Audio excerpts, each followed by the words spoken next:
weeks, we've had a couple of Zoom meetings.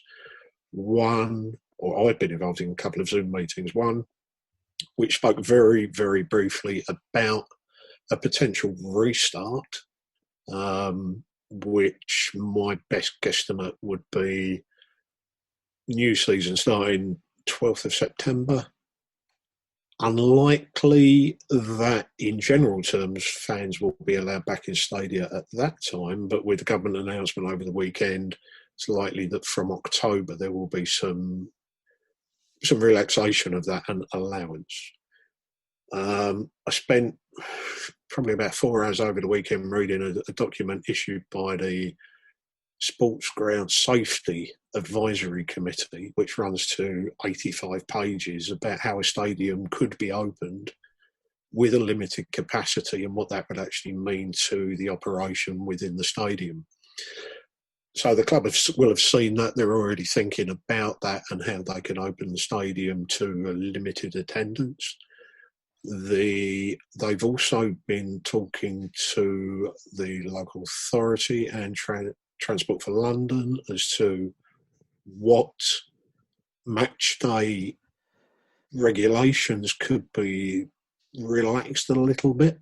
For example, it's, I think, fairly inevitable there are going to be more people cycling to the stadium, so provision of cycling racks and safe spaces for cycles, and also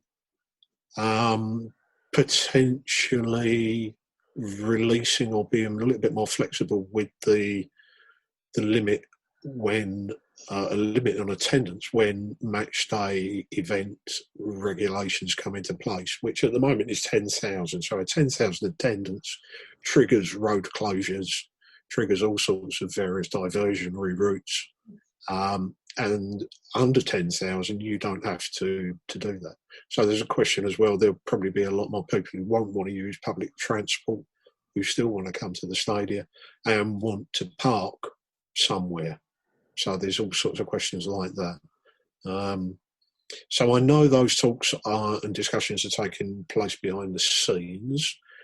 The Star ran a story at the weekend talking about the fact that the club had been in discussions with the government to be one of the pilot events. There was some initial talk when football restarted that there would be a trial this season, but clearly that's not going to happen now. So the likelihood is it's going to be some sort of pre-season friendly trial.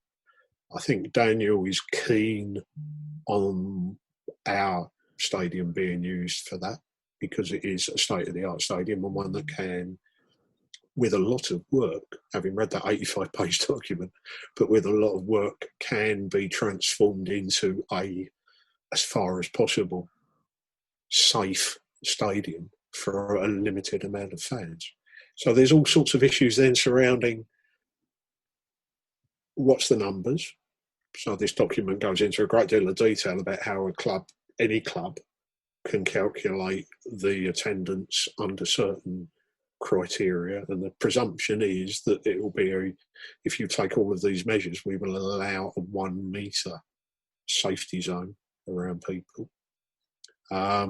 And then from that, you can calculate how many fans you can allow into the stadium. So it's all very well doing it as far as inside the stadium. The question is, how do you manage people getting to the stadium, and how do you manage people arriving at the stadium, and how do you then manage when they're in the concourses, and how do you then manage their exit from the stadium? So it's a logistical nightmare, it really is. But clearly there are drivers. There's a financial driver. I personally want to get back in that stadium.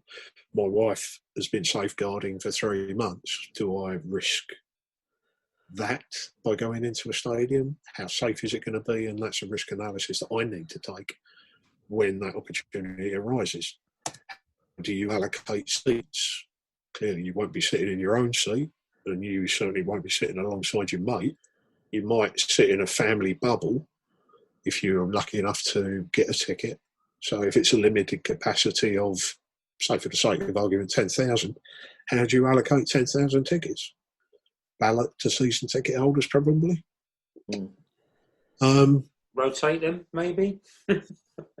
because everyone's paid that initial £200, haven't they? So you'd have to give everyone a fair crack at the whip. Yeah. And I know some of the listeners might not get the fact that 20% deposit doesn't go towards the payment if you're successful. If the ballot takes place and you win a seat in that ballot, you then pay for that seat, and the 20% that you've already deposited with the club stays there until we can get full capacity back in the stadium. So that's a fact that maybe some people might lose the nuance of that in all of the information. Yeah, I bet. Okay, good stuff. All right. Right, well, we're over an hour, so we're going to wrap up with, first of all, before we go to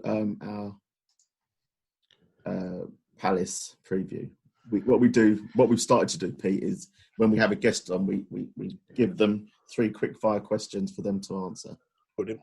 So we're gonna do that with you. One of them you can probably be try not to be as honest as you might need to. But the others you can be as honest as you like. So the first one is Daniel calls you, and you have 15 seconds to give him advice. What advice would you give him? Don't sell. Stay with it. Believe the dream that you've created, that we're going to be a world-beating side. Fantastic. Good stuff. Nice. Love that. Okay, next question is, if you could choose a current or ex-player to have a pint with, who would it be and why? And please, if you've already had pints with ex-players, then choose someone different, all right?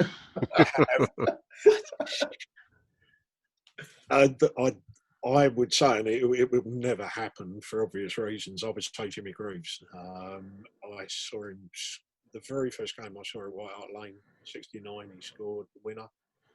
I've met him a couple of times, a lovely guy.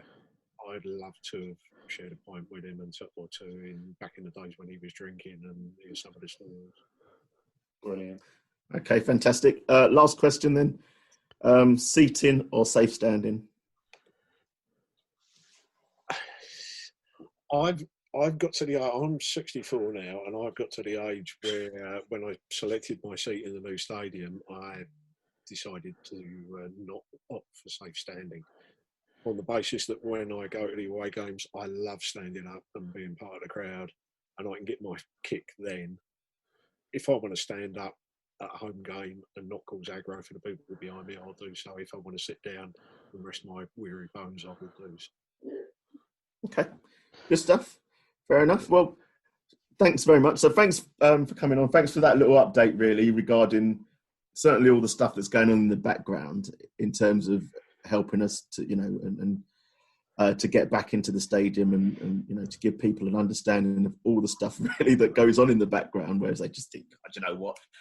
It just happens, which we all know isn't the case, but we get people that think like that. So anyway, so thanks for filling us in on that. So we have one final game left of the season, and we can, as part of this, actually, you can probably tie in your answer with the point that I think Stacey, you and Andy covered independently, was about whether we want or need Europe for next season. So do we want and need Europe for next season, and how do you think we're going to get on against Palace?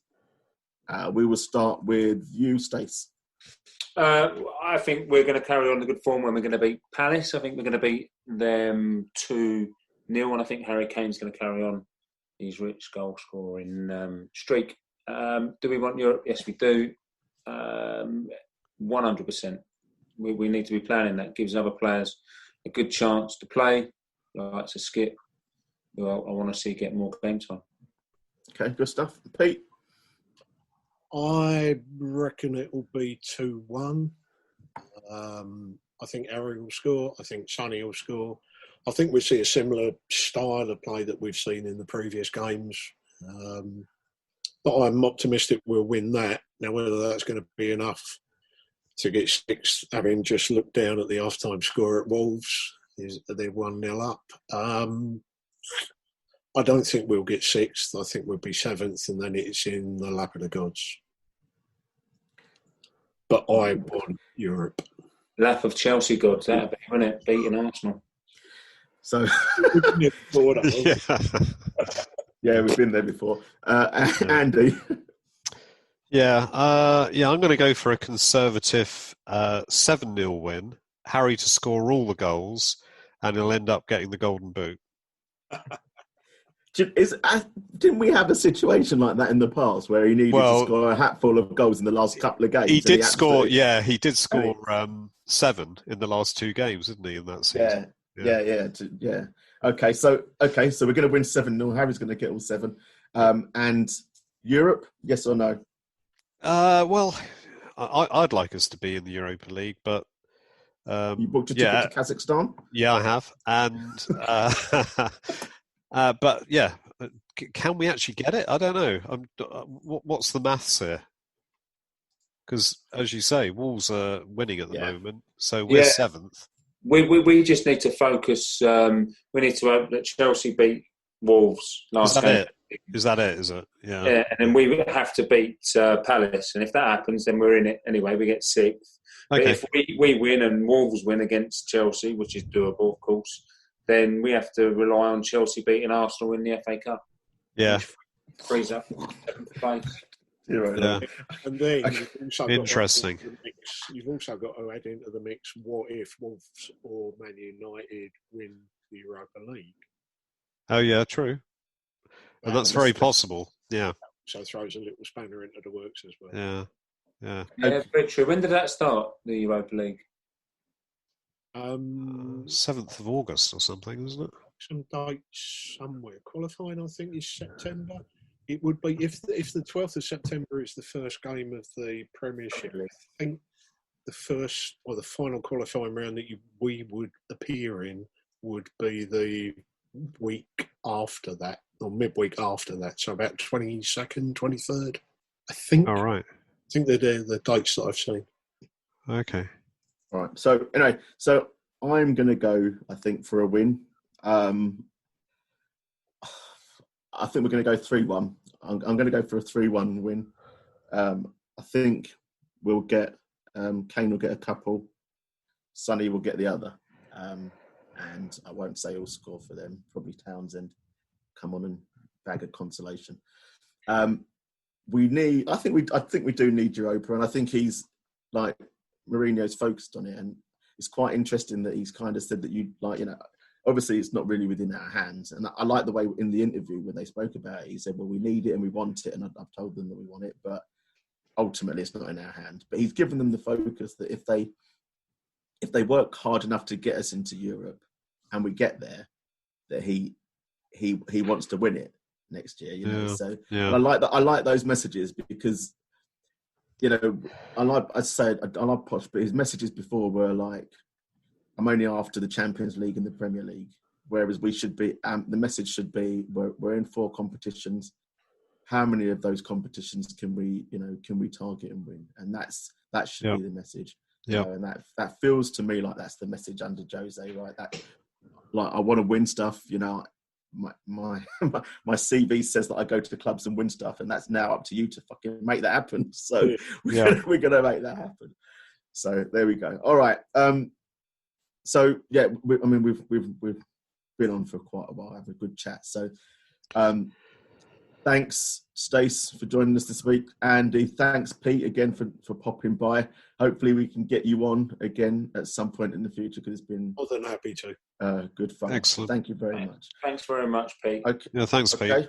My pleasure. Okay, so we're at the bar side and we will see you again. So good night. Come on, you Spurs.